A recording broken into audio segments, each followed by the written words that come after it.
Hey everybody, Antonio from Antonio's Pizza. I'm going to teach you something that's really important.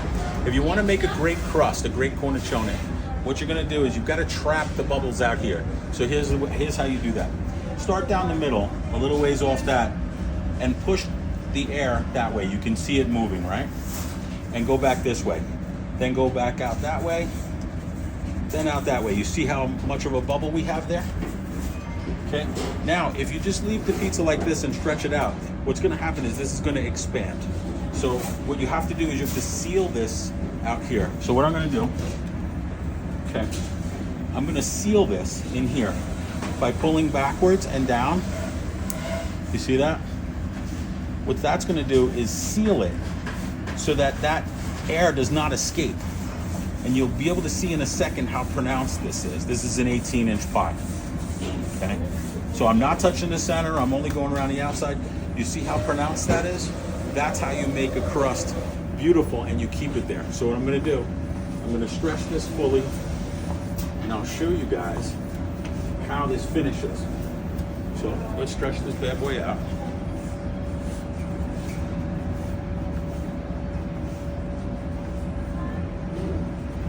Turn it back into a circle, okay?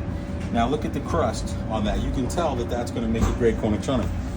One more. This is a little cool. I actually got this dough out just to show you guys this. Okay. Now what this means is that it's a little too cold and you overstretched a little. You pulled a little bit too hard. And you get these overstretched pieces right there.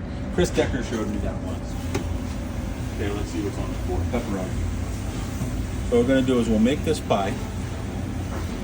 And then I'll show you guys how it comes out.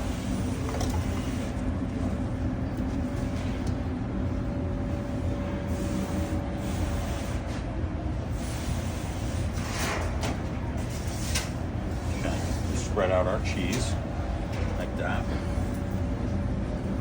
A little magic cheese on top. Boom. Get a little air underneath so that it'll be easy to pick up. And I've taught this one before, but this is how you get that on there without wrecking it. Then you pull this out like this. And now what we're gonna do is we get some pepperoni on this piece. This is a pepperoni pie.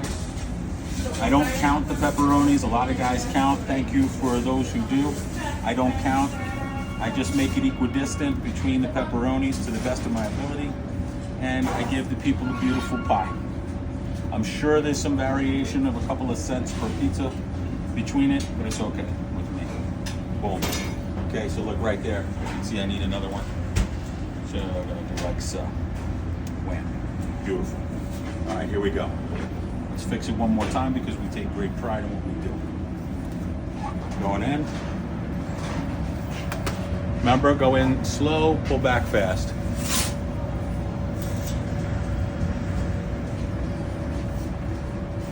Thank you. All right, guys, if you look closely at this, you see those little spots? That doesn't mean it's burning or getting char.